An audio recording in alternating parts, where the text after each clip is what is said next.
Hello and welcome to ThePrint. I am Aamaan, and in our Great Speeches series today, we revisit a speech by Babu Jagjivan Ram delivered in the Lok Sabha on 25th February 1981 during the discussion on the motion of thanks to the President's address. We are carrying this speech on his birth anniversary. Born in 1908, Jagjivan Ram was one of India's most prominent Dalit leaders, a freedom fighter, and a senior parliamentarian who held several key portfolios and also served as Deputy Prime Minister. In this speech, delivered in Hindi, the Sasaram MP began by pointing out how such addresses are prepared and what they represent. Jagjivan Ram said, "The President has no personal role in it.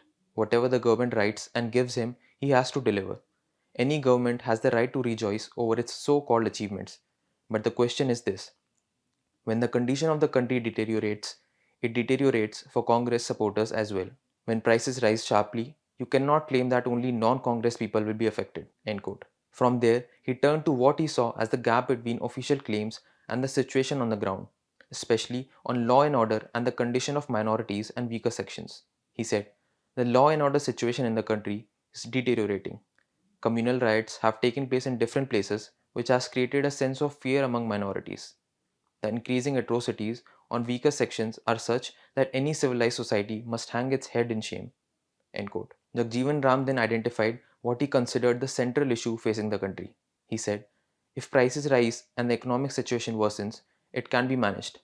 But if the country's moral character declines, it could not be set right quickly. Today, the real concern is that prestige of law and government is declining in the country. People have no fear of the law and no respect for the government." End quote. He then warned about where such unrest could lead, especially among those who had been suppressed for generations. Jagjivan Ram said, "I do not wish to issue any threat, but every student of politics knows that when unrest grows, it can turn into rebellion.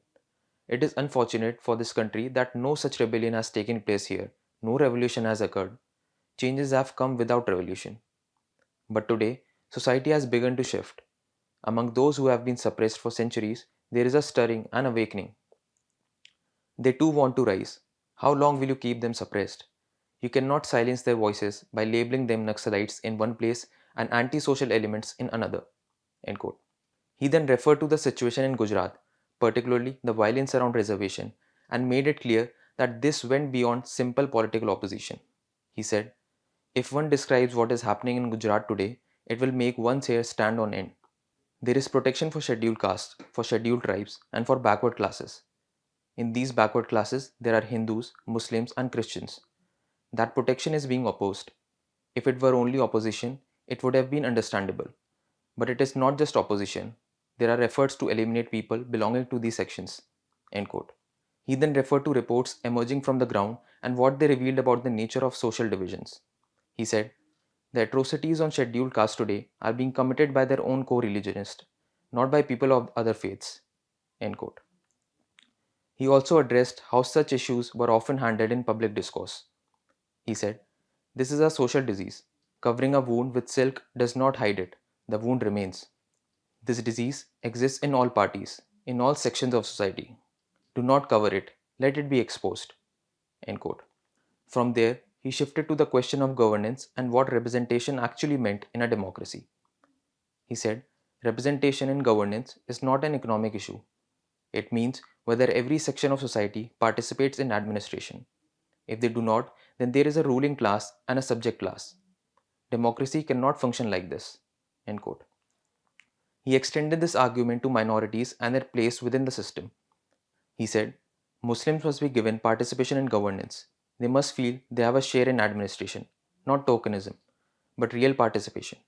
Muslims have a share in India and they will demand it. You cannot stop this by raising your voice." End quote. He then brought in the condition of workers and the violence they faced when they demanded wages. He said, "Today, when millions of people from the working classes demand wages for their labor, their houses are burned. What has happened in Uttar Pradesh is a matter of shame. If people are short for demanding wages in the 20th century, is this merely an issue for the opposition?" End quote. He returned to the functioning of the state, especially the conduct of the police and the responsibility of political leadership. He said, "Today, the police does whatever it wants. It blinds prisoners, breaks limbs, and keeps people in jail for 7, 8, even 10 years without trial." End quote. He concluded by bringing the focus back to the larger national situation. He said, Today, the country is breaking into parts. What is happening in Assam, in Gujarat, in Uttar Pradesh shows the direction we are heading. This is your responsibility because you are in power. If the country breaks, it will break for all of us. End quote. Thank you for joining us on Great Speeches. For more from The Print, become a subscriber at theprint.in/subscribe. I am Aman in Delhi.